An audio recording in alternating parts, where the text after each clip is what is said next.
Je vais déjà remercier l'Université de Paris 13 et en particulier M. Boualem de m'avoir invité à présenter le DMP Opidor, un outil pour faciliter l'élaboration de plans de gestion de données. Alors, j'appartiens... Oh mince, c'est vrai que je m'entendais bien, mais bon... Donc, voilà. J'appartiens à l'INIST, une unité du CNRS. l'INIST est l'Institut de l'information scientifique et technique. Je travaille plus particulièrement dans une équipe valorisation des données de la recherche. Et je travaille, et donc je suis là pour vous présenter l'outil DMP Opidor, un outil d'aide à la création de DMP, un outil en ligne. Donc je ferai une petite démonstration ensuite. Je vais vous parler, je vais revenir mais très légèrement un peu de théorie. Donc le contexte national, c'est le contexte national, mais qui est lié à un contexte international de sciences ouvertes. Alors je vais juste citer la ministre de l'Enseignement supérieur, de la Recherche et de l'Innovation. La science ouverte et la diffusion sans entrave des publications et des données de la recherche. Le plan est en 3 axes. Le deuxième axe nous intéresse au plus haut point, c'est structurer et ouvrir les données de la recherche. Alors, la structuration, l'ouverture des données de la recherche, derrière ça, il y a quelques réalités techniques et ça impose, ça impose l'adoption des principes dits FAIR. Alors FAIR, on en a déjà un peu parlé. Alors que bon, ça veut dire facile à trouver. Alors grâce à des identifiants globaux et uniques et pérennes, c'est-à-dire entre autres des DOI. Alors il y a des DOI pour les publications, mais il y a des DOI aussi pour les données de la recherche. Facile à trouver aussi par des métadonnées qui vont décrire vos données. Accessible toujours grâce à des identifiants, toujours un accès permanent aux métadonnées, interopérable par l'application de standards sur les formats de représentation des données et des métadonnées, l'utilisation de vocabulaire, d'ontologie. Dernier point, réutilisable grâce à une description riche, accompagnée si nécessaire d'informations sur la provenance, avec l'utilisation de standards communautaires, licences. Dans ce contexte, le DMP est un élément clé d'une bonne gestion des données d'un projet de recherche. Il définit quelles données seront collectées, créées, comment elles seront structurées, documentées, partagées, conservées pendant et après le projet. Donc, comme disait Zoé, c'est un document dynamique, initié en amont du projet, de préférence dès le montage du projet, et continuellement mis à jour tout au long du projet. Alors c'est une incitation, voire une obligation, par les agences de financement et par les organismes de recherche. Alors, l'exemple de l'ANR qui impose à partir de 2019 un plan de gestion de données, l'élaboration d'un plan de gestion de données. Alors, pour les organismes de recherche, certaines universités proposent des modèles de plan de gestion de données et fournissent quelques recommandations. Et ils en profitent en fait pour, mettre en avant leur politique de gestion des données de recherche. Alors, à l'INIST et en particulier dans l'équipe dans laquelle je travaille, l'INIST propose différents outils qui sont regroupés dans le portail Opidor. Alors souvent, les gens disent Opidor en parlant de DMP Opidor, mais non, on a une offre de service qui s'appelle Opidor, regroupé dans un portail Opidor, et qui propose comme service, par exemple, de bas en haut, Dataset, un service d'attribution de DOI, un catalogue des services dédiés aux données de recherche en France, et enfin l'outil pour lequel je suis là, DMP Opidor, un outil d'aide à la création en ligne de DMP. Alors, DMP Opidor, alors, Data Management Plan pour une optimisation du partage et de l'interopérabilité des données de la recherche. Alors, c'est un acronyme pour aider à articuler, en fait. Donc c'est un outil mis à disposition de l'ESR pour faciliter l'élaboration en ligne de DMP, favoriser la mise en place de bonnes pratiques de gestion des données tout au long des projets de recherche, faciliter la mise en place des politiques des données des organismes, comme je disais, à travers les modèles et les recommandations. Donc c'est un outil open source basé sur un code commun. Alors on rentre un peu légèrement en informatique, mais un code commun, un roadmap développé par le Digital Creation Center au Royaume-Uni, qui est un centre spécialisé dans la gestion des données de recherche, et l'Université de Californie. Nous, on a, on va dire, personnalisé l'interface pour l'ESR. Donc c'est hébergé à l'INIST sur un serveur sécurisé. Donc là, je vais vous faire une petite démo de l'outil. Donc ça, c'est pas ça. Donc vous pouvez accéder facilement, c'est juste l'adresse https://dmp.opidor.fr. C'est en ligne, c'est ouvert et c'est gratuit. Donc, par contre, comment ça se fait ? Je voulais.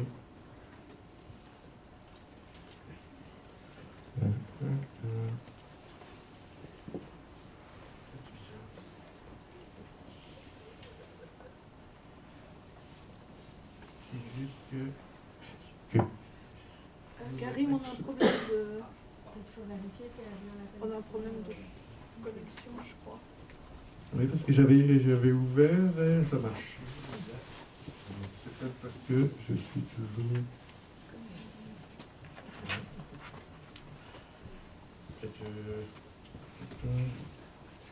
Voilà. C'est plutôt un partage, un problème de partage. Non, c'est juste un problème de partage.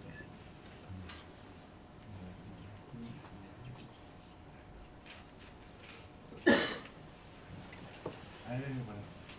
Merci. On va pas voir.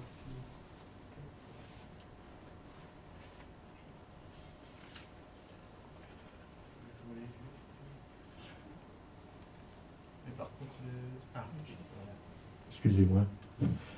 Donc, vous arrivez, quand vous arrivez sur la page d'accueil de l'outil DMP Opidor, vous pouvez, grâce à l'onglet en haut à droite, changer la langue de l'interface. Bon, par défaut, c'est en français, mais l'interface est également en anglais. Sur la même ligne, vous avez aussi une aide. Et dans cette aide, vous retrouverez quelques ressources, quelques exemples et des liens vers des sites de gestion des données de la recherche. Ça, c'est toujours bien utile.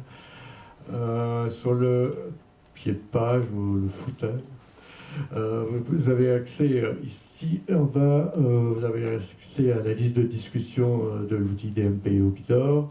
Là, c'est le GitHub, donc c'est-à-dire si vous voulez suivre les développements informatiques de l'outil. Donc, je reviens à l'accueil. Pour utiliser au mieux l'outil, il faut juste se créer un compte Alors, s'inscrire. Quand vous êtes inscrit, vous avez directement, votre compte est tout de suite créé.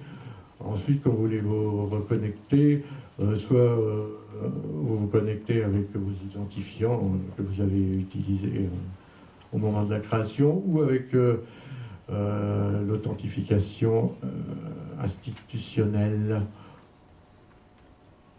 Alors, là, vous recherchez. Alors moi, je vais juste... je suis CNRS.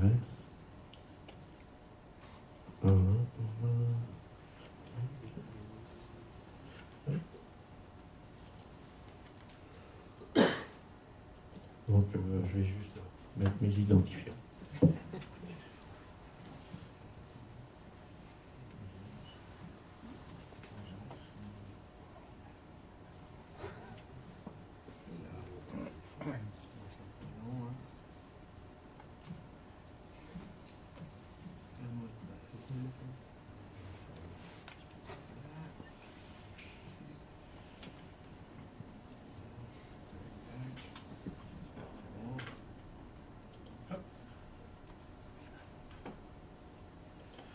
Donc, quand vous êtes connecté, à votre première connexion, comme vous n'aurez pas encore...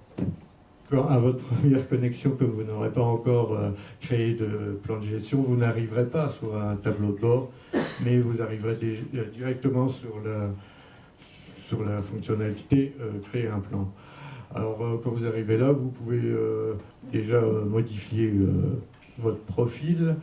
Et c'est là, par exemple, que vous pourrez lier votre compte à la connexion institutionnelle. Vous pouvez après modifier votre mot de passe et aussi choisir les notifications qui vous intéressent. Alors, maintenant, passons à la création de plans. Alors, pour créer un plan, c'est tout simple. Ouais, c'est simple. Vous mettrez le titre de votre projet. Alors, on va mettre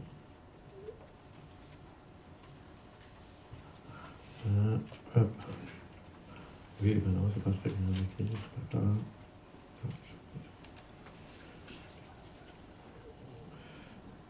Alors, ensuite, vous devez choisir le modèle de plan de gestion.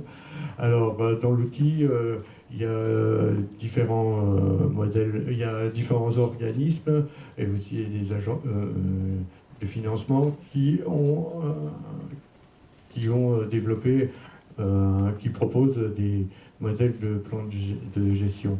Alors, quand vous vous connectez, le CNRS, si votre organisme n'a pas de modèle, vous pouvez choisir le modèle d'un autre organisme ou le modèle d'un financeur, ou utiliser par défaut le modèle de la Commission européenne, le modèle H2020 FAIR-DMP. Alors, pour vous aider dans le choix de vos modèles, donc vous cliquez. Cette liste de modèles de DMP, vous la retrouvez dans cet onglet et vous pouvez donc trier par type d'organisme. Donc là, vous avez des modèles de CIRAD, Presoft Projet, c'est un modèle pour les plans de gestion, oui, pour le plan de gestion de logiciels.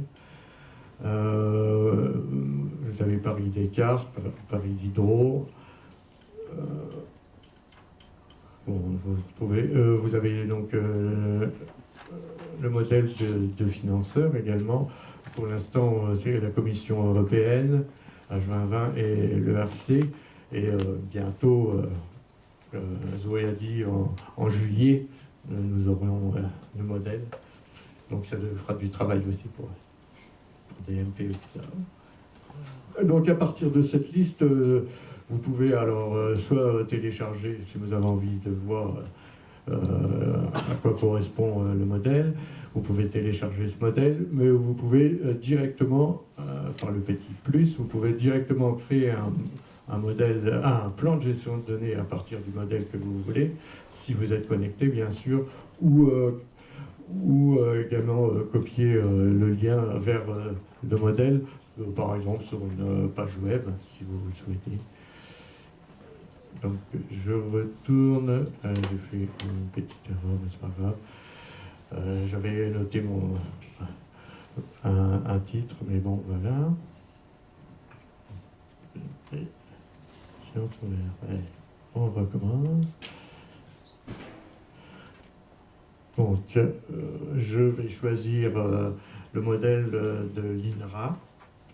Parce que, pourquoi l'INRA? C'est un des premiers organismes de recherche à avoir créé un modèle de plan de gestion et de l'avoir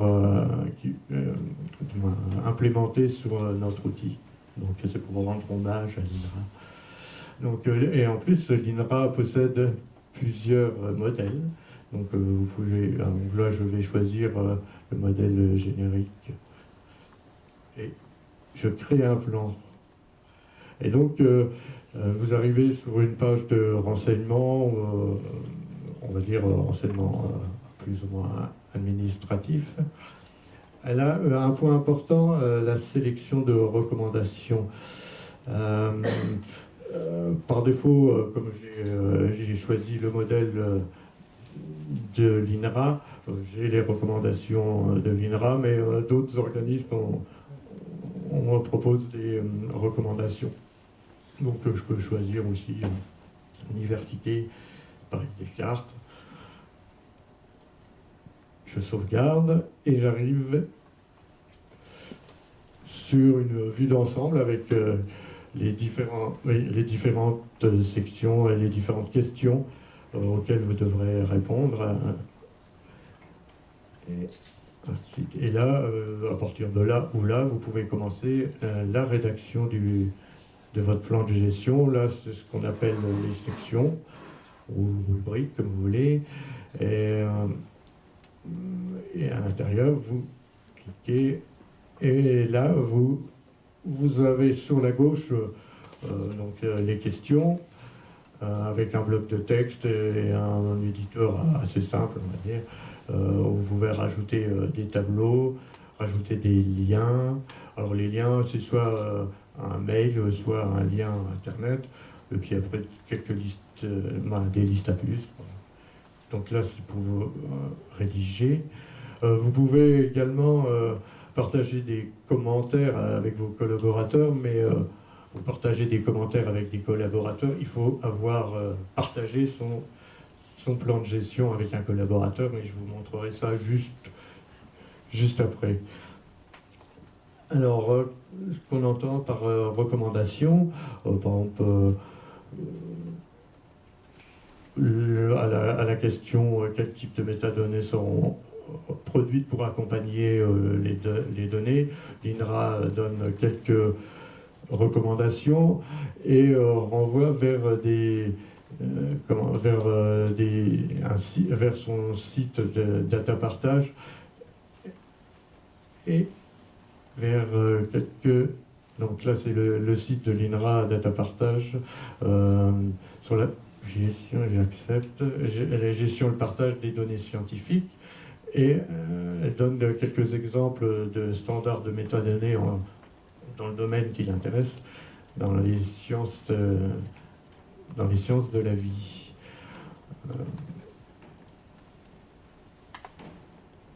D'autres donnent un lien également vers des outils pour produire ces métadonnées, donc Darwin Core, ISA Software, Morpho. Donc je vois également encore un autre exemple de recommandation de l'INRA, par exemple comment les données seront partagées, c'est-à-dire où elles seront partagées. Là, c'est un petit clin d'œil pour la présentation suivante. Comment l'INRA recommande de déposer, renvoie aux chercheurs de l'INRA, les renvoie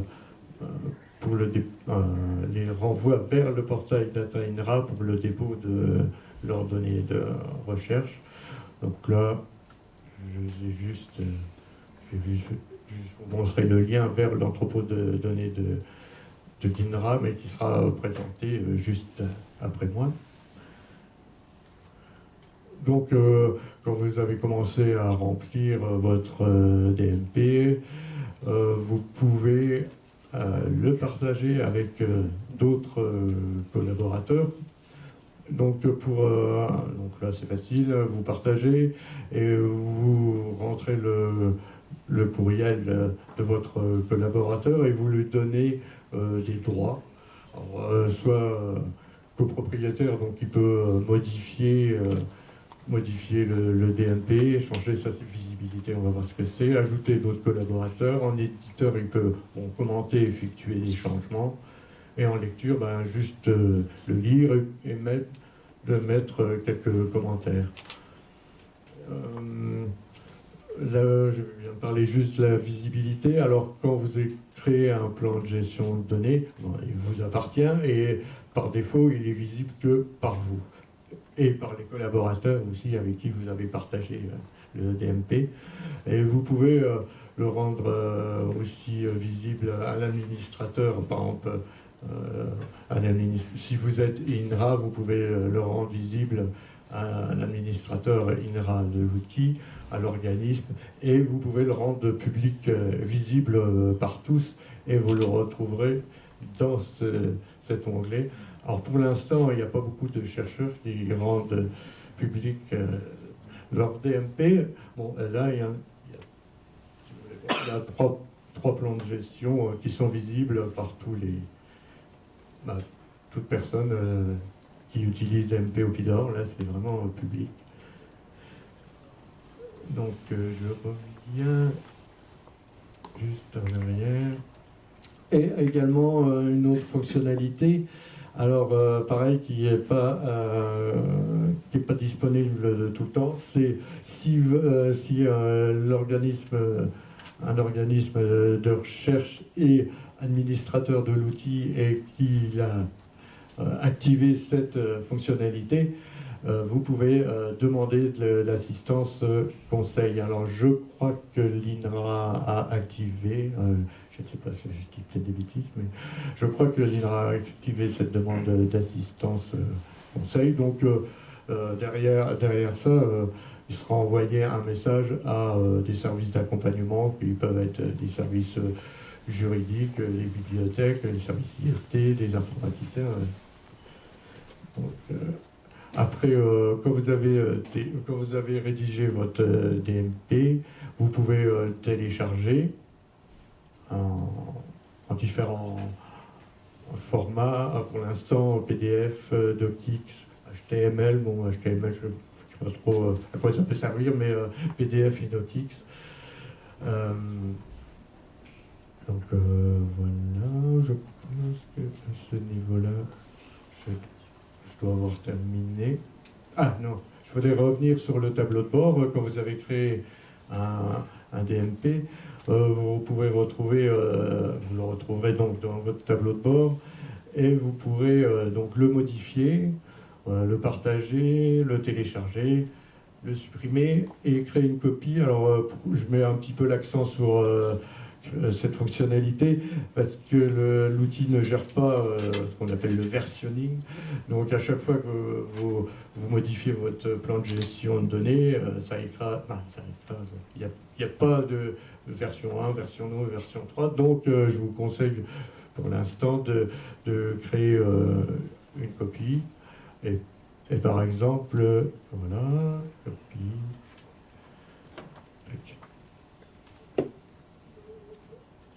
Et voilà.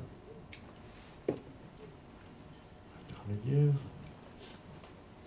Donc, je crois comprendre que par exemple, à l'ANR, au bout de 6 mois après le démarrage du projet, vous aurez un livrable. Donc un premier DMP à rendre. Donc voilà. Donc là, un tableau de bord, le voilà. Donc là, j'ai fait une copie de mon plan. Là, j'ai une version, on va dire, intermédiaire. Et après, je pourrais plus tard donner une version finale. Donc c'était une petite astuce, entre guillemets. Donc là, j'ai fini la démonstration. Je voudrais juste revenir. Hop. Ah ben voilà, oui. Donc, alors, je vais arriver bientôt. Alors, oui, je vais mettre à disposition de l'université mon PDF. Et comme ça, j'ai reproduit, dans mon document, j'ai reproduit la démo, donc ça pourra servir, si vous voulez, de guide d'utilisation. C'était lequel? Hop. Alors, donc là, vous venez de voir l'interface. Alors, je ne vais pas faire une présentation de l'interface administrateur. Vous avez vu l'interface utilisateur. Alors, l'interface administrateur, là, ça s'adresse plutôt aux organismes. Par exemple, si l'université de Paris 13 veut proposer un modèle de gestion de données de recherche, ben, il est bienvenu, mais il faudra qu'il nous demande juste une autorisation, on va dire, pour accéder à l'outil en tant qu'administrateur. Donc ça permettra aux organismes de recherche ou aux universités de créer leur modèle institutionnel ou personnaliser un modèle de financeur, de créer des recommandations spécifiques, de personnaliser l'interface, d'offrir aux utilisateurs d'MP Opidor affiliés aux institutions administratrices une possibilité de demander de l'assistance. Donc tout ça, c'est sur demande auprès de notre service d'MP Opidor. Les perspectives, donc nous comptons bientôt avoir le modèle de l'ANR.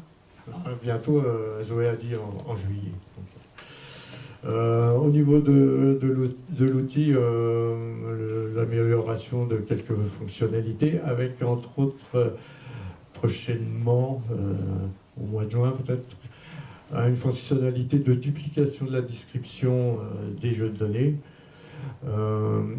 Également, là, on réfléchit, on a mis en test ce qu'on appelle les API, interface de programmation, pour échanger des informations entre le DMP et d'autres systèmes d'information, c'est-à-dire importer des informations d'un autre service dans le plan de gestion, on va dire, pour éviter double saisie, par exemple des renseignements administratifs qu'on pourrait récupérer d'un document, d'un projet, comment on pourrait dire, d'un appel à projet ANR, ou qu'on pourrait introduire dans DMP pour éviter la double saisie, mais aussi récupérer des informations du plan de gestion de données vers d'autres outils, pas vers l'entrepôt de données de l'INRA, par exemple.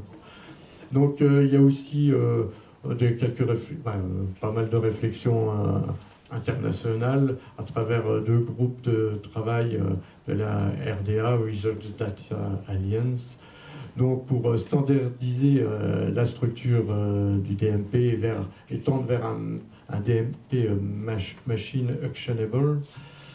Donc, et aussi un autre groupe, encourager l'exposition des DMP, l'exposition, c'est-à-dire la publication des DMP. Donc quelques bonnes adresses. Donc là c'est l'instance de production, donc l'outil. Donc là c'est l'adresse, alors info-opidor, c'est l'équipe DMP Opidor qui pourra vous aider à utiliser l'outil, qui pourra, on a déjà vu aussi des chercheurs qui nous ont contactés pour un peu les aider à utiliser l'outil, mais aussi à répondre à certaines questions. Mais alors nous, on veut pas, on fait de l'assistance, mais on ne veut pas non plus se substituer au service d'accompagnement des universités ou des organismes de recherche. Donc on est là aussi pour orienter vers les services. Mais si si les chercheurs ont des questions, ont besoin d'aide, vous pouvez nous contacter. Et donc là, c'est la liste de discussion de l'outil DMP. Et merci. Mais non. Est-ce que vous avez vocation à terme à conserver les DMP sur quelle temporalité? Alors DMP Opidor n'est pas une archive. Les DMP appartiennent aux chercheurs et aux gens avec qui ils collaborent, et oui, avec lesquels ils collaborent. Par contre, pour être, on va dire, raccord avec la RGPD, on est obligé, par exemple, si pendant 5 ans, il n'y a aucun mouvement sur un compte d'un utilisateur, d'anonymiser le compte. Mais on n'a pas vocation à être archive. Non, mais ça veut dire qu'un porteur de projet commencerait son DMP, son portail Opidor. Oui. S'il veut y revenir 3 ans après, par exemple, à la fin de son projet. Ah ben il sera toujours là. Hein. Oui, c'est ça, il peut. Ah oui, ça reste. Et de toute manière, il recevra une alerte un mois avant pour lui dire votre compte va être supprimé ou anonymisé. Mais bon, en 5 ans, il devra y avoir un peu de mouvement. Mais c'est vrai que les chercheurs ne rédigent pas un DMP tous les 5 minutes non plus. Hein. Voilà.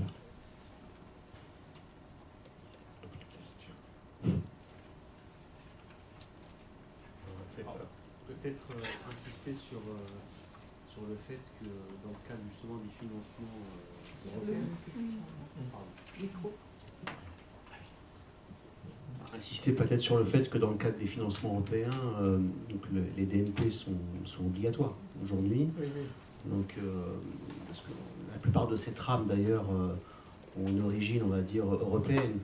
On est bien d'accord. Oui. Donc aujourd'hui, avec peut-être une spécificité avec l'ANR bientôt, où il y aura une trame DMP particulière peut-être. Oui. Et on a des universités aujourd'hui en France qui ont aussi des communes même, qui ont développé le DMP. Oui, il y a Paris-Descartes, Hydro, qui ont mis en ligne un modèle de DMP. Il y a l'université de Strasbourg aussi qui envisage de mettre en ligne aussi son modèle. Mais en fait, quel que soit l'organisme qui crée un modèle, le modèle reprend en fait toujours on va dire la même structure et va parler des mêmes choses, le partage des données, la description des données, le stockage des données. Ce qui est plus intéressant dans un modèle, ce sont les recommandations spécifiques. Pour ma part, hein, je ne dis pas que tout ce qui a été fait dans un modèle, les questions ne sont pas importantes, hein. Il n'y a pas que les recommandations qui sont importantes, mais j'attire l'attention vers ces recommandations. Et pour moi, plus il y aura de recommandations spécifiques, je ne sais pas, à une thématique ou à une discipline, plus l'outil sera intéressant, ou utile. Est-ce qu'on a des modèles de DMP différents en fonction justement des disciplines où on a une trame qui est similaire systématiquement C'est pas obligatoirement une trame similaire, mais suivant le domaine de l'organisme, il va accentuer peut-être sur certaines thématiques ou sur certaines problématiques. Par exemple, on a un modèle du projet Pressoft, c'est un modèle de plan de gestion pour les logiciels. Donc eux, par exemple, ils vont beaucoup axer sur le code, bien sûr, le code informatique, sur GitHub, sur la sécurité. C'est ça les spécificités qu'ils peuvent avoir. Mais à côté de ça, ils devront parler des coûts, ils devront parler du partage et tout.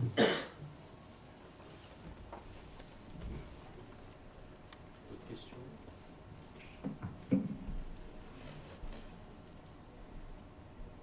Et je ne voudrais pas m'avancer, Anne, mais il va y avoir des présentations d'Opidor dans les... Normalement, on a prévu de mettre ça à la commission recherche déjà, et en fonction de ce qui s'annonce là, plus pour septembre, parce que là c'est un peu chargé, mais surtout à la réunion des directeurs de labo, pour sensibiliser les directeurs de labo à la problématique. Parce que je ne pense pas qu'ils soient très sensibilisés pour le moment. Voilà. Donc je pense que... Par contre, ça serait bien, moi je trouve que bon, c'est un outil, mais comme tout outil, je crois que les gens ont besoin de visualiser un peu. Nous, on est quand même une université qui est très pluridisciplinaire.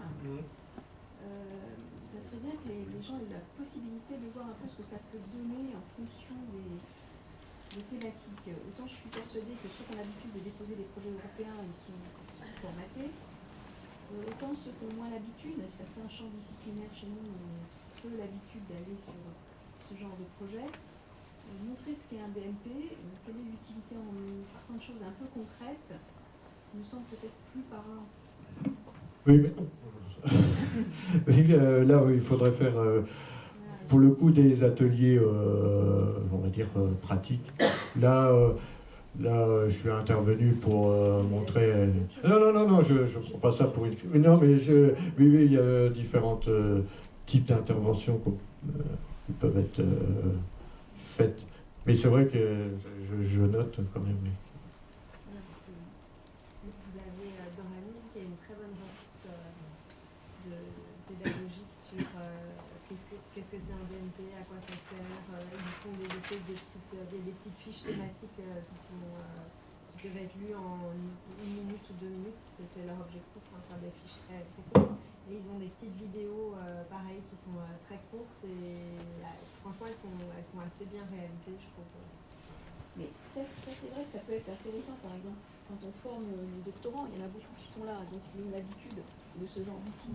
Bon, les directeurs de labo, ils sont souvent enseignants-chercheurs, un peu débordés, et je les vois moyennement à regarder les vidéos. Mais c'est pour ça qu'à l'un de vos prochains séminaires, vous pourriez leur mettre une petite vidéo. C'est pour ça que plus dans le cadre d'un séminaire, comme on en fait, voilà, ça peut être à ce moment-là.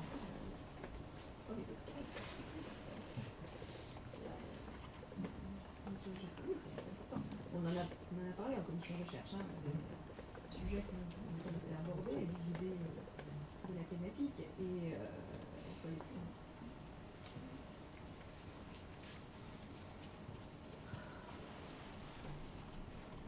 Questions, interrogations? Bon, c'est pas une question, c'est plus un aspect pour compléter ces éléments-là. Donc moi, je suis délégué à la protection des données de l'université. Et donc quand on parle de données de la recherche, on parle aussi des données à caractère personnel. Donc il y a certains projets de recherche, notamment certains projets en sciences humaines et sociales et en médecine qui utilisent beaucoup de données à caractère personnel. Et on a parlé un peu de RGPD tout à l'heure. Le RGPD va aussi dans le même sens que ce plan-là sur le plan de gestion de la donnée, en obligeant à s'interroger dès l'origine du projet, dès avant la mise en place de la collecte de données à caractère personnel, sur le destin de ces données, qu'est-ce qu'elles vont devenir à l'issue du traitement qui est mis en place, est-ce qu'on va être archivé, est-ce qu'on va être éliminé, etc. Le RGPD insiste aussi sur ces aspects de gestion de la donnée sur l'ensemble de son cycle de vie, sur les aspects de sécurité, etc. Et il se trouve que je suis également responsable du service des archives, donc je m'occupe aussi de la partie finale sur ces données-là. Et donc moi je trouve que toutes ces choses-là sont très complémentaires entre la partie protection des données, la partie archivage et la partie gestion des données. Tout ça va dans le même sens et converge vers un meilleur encadrement et une meilleure gestion de ces données de recherche. Et moi, en tant que responsable du service des archives, je me bats, entre guillemets, je me bats gentiment avec les chercheurs, parce que souvent, quand je suis en relation avec les chercheurs, ils me donnent leur publication, ils me disent, ben voilà, ça c'est mes archives. Et moi, je milite vraiment auprès d'eux pour qu'avec les publications, je puisse conserver également les données qui vont avec ces publications. J'ai eu de grandes discussions avec des historiens, notamment de cette université. Les historiens, ils vont dans les services d'archives et puis ils travaillent à partir du matériau que sont les archives. C'est déjà des fonds qui sont constitués. Mais eux, bien souvent, ils font des photos des archives et donc ils numérisent des archives qui sont des archives papier. Ils constituent donc des données et des jeux de données, et eux ils estiment que ça, ce ne sont pas des données, parce qu'ils estiment que ce ne sont pas des données brutes. Or, c'est des données qui leur servent à faire leur recherche, et voilà, bien souvent, moi donc je milite à 360 degrés pour que ce soit pris très, très en amont dans les projets jusqu'à la phase très, très en aval. Voilà, c'était juste pour prêcher pour ma petite chapelle. Oui, vous avez raison, parce que nous, on a pris contact avec... je sais pas comment on appelle ça, un représentant, comment on pourrait dire, un responsable gestion des données au niveau de notre délégation CNRS pour qu'il nous donne quelques recommandations à implémenter, des recommandations à implémenter dans notre outil sur ces aspects de gestion, de protection des données. Donc oui, c'est un problème important. Comme disait Zoé, c'est aussi ouvert que possible et aussi fermé que nécessaire. Donc on ne peut pas non plus tout dévoiler. Mais pour aller dans votre sens, le plan de gestion de données, normalement, c'est aussi son utilité. Hein. C'est un outil de bonne pratique et de bonne gestion, mais c'est aussi un outil qui peut être utilisé presque à des fins pédagogiques, d'explication de qu'est-ce qui est considéré comme une donnée, quelles sont les options pour les stocker, quels sont les différents formats qui existent, dans quel type d'entrepôt vous pourriez ensuite les stocker, qu'est-ce que vous pouvez penser à ouvrir ou pas, et donc y compris sur ces questions de à qui appartient la donnée, et est-ce qu'en fait si je photographie, je constitue moi-même des jeux de données avec mon appareil photo, mais en fait la donnée elle appartient à l'établissement, et donc le matériau qui est constitué ensuite par le chercheur, ça ne lui appartient pas personnellement, mais ça reste la propriété de l'établissement. Mais c'est aussi vraiment l'objectif d'un plan de gestion de données. Par contre, moi j'avais juste une interrogation.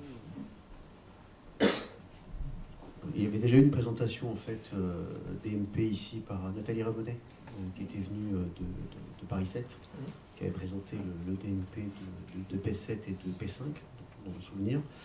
Et l'interrogation qu'on avait à l'époque, c'était on n'avait pas de retour en fait sur l'utilisation des DMP en fait, sur qui utilise un DMP concrètement, combien d'enseignants-chercheurs utilisent des DMP.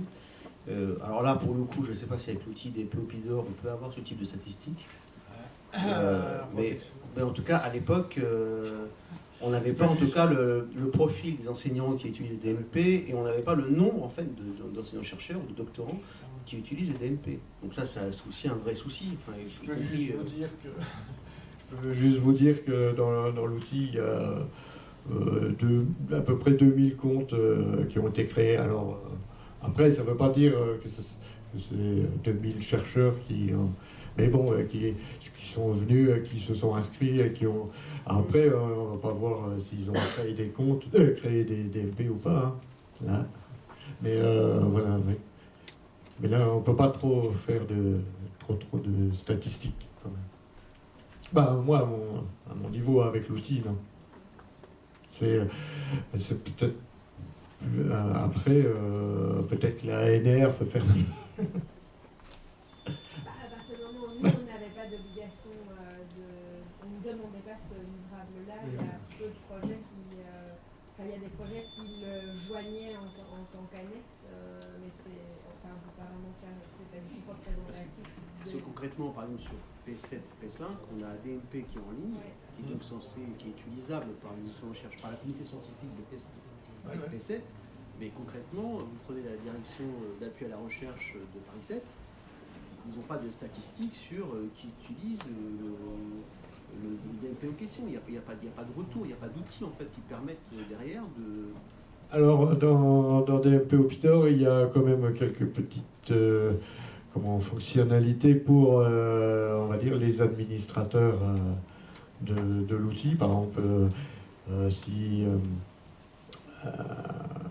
comment dire, vous pouvez, il y a ce qu'on appelle les API, toujours les interfaces de programmation qui permettent d'aller rechercher, de sortir des statistiques de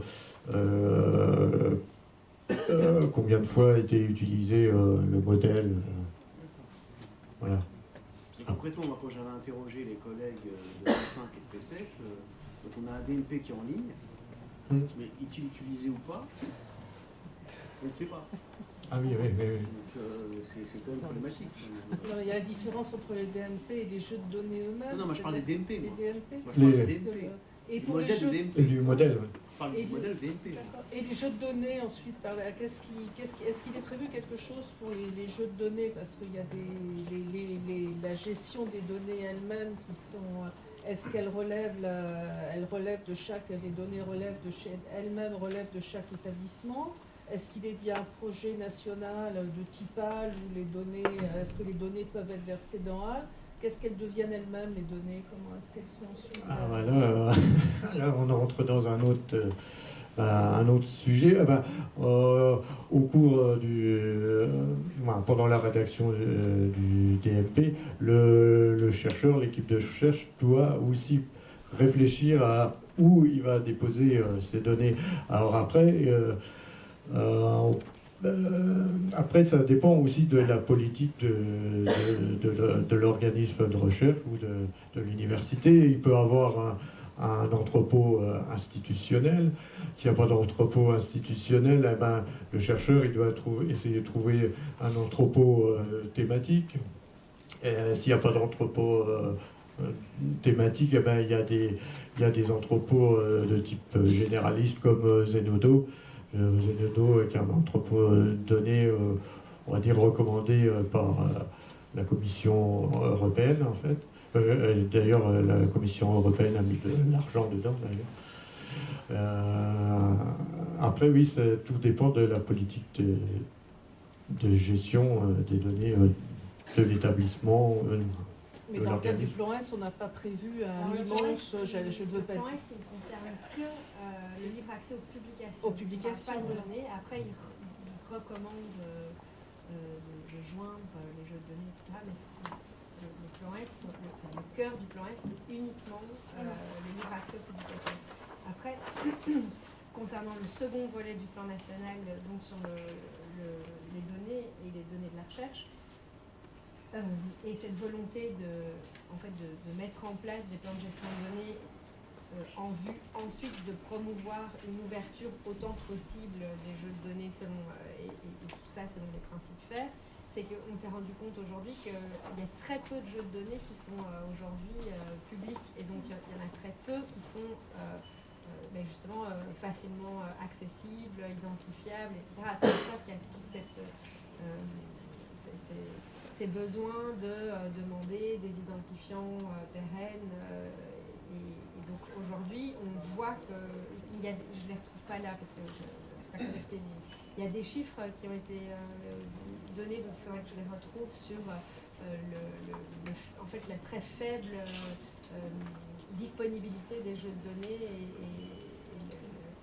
et à quel point ça pourrait être, à quel point on en a besoin en fait. Et puis c'est monstrueux, enfin, Voilà. si on réfléchit à la Complètement, production, mais alors enfin, après, comment gérer cette masse, parce que c'est Alors c'est il y a terrifiant, au niveau enfin. européen, il y a le cloud européen, la EOSC, qui est en train d'être mis mis en place par la Commission européenne, donc qui vise notamment à permettre de trouver beaucoup plus facilement les jeux de données en fait, une espèce de très grande infrastructure et un système pour pouvoir mettre ensemble tout ce qui existe aujourd'hui et que ce soit agrégé dans ce cloud. Voilà. Après, sur la publication, aujourd'hui, on voit de plus en plus de publications de data paper, et donc ça va aussi dans ce mouvement-là. Mais nous, en tout cas, on n'a pas fait de statistiques sur ces questions. Pour la blague, l'université de Lille avait fait une enquête il y a quelques années sur les pratiques des chercheurs au niveau de la gestion des données de recherche. Alors, je crois 70% je sais plus, des chercheurs étaient d'accord pour le partage des données, mais le partage des données des autres, quoi, en fait. C'est un peu, là c'est une mauvaise blague, mais c'est un peu... C'est progressif, quoi, rendre ces données accessibles. La politique des PIPA, on est sur la même chose Oui, que, mais c'est pas, que les publications. Oui, c'est vraiment progressif. Le plan de gestion de données, il y a eu la Commission européenne, ça a commencé, oui, 2016, ou je sais pas, hein, mais là, en France, là, ça commence à s'exciter parce qu'il y a l'ANR qui a dit, bon, ben, on va... Non, je plaisante un peu, mais... on a eu quelques coups de fil comme, dans l'équipe. mais oui, c'était un peu le branle-bas de combat, quoi. Mais ça va bien se passer. D'autres questions?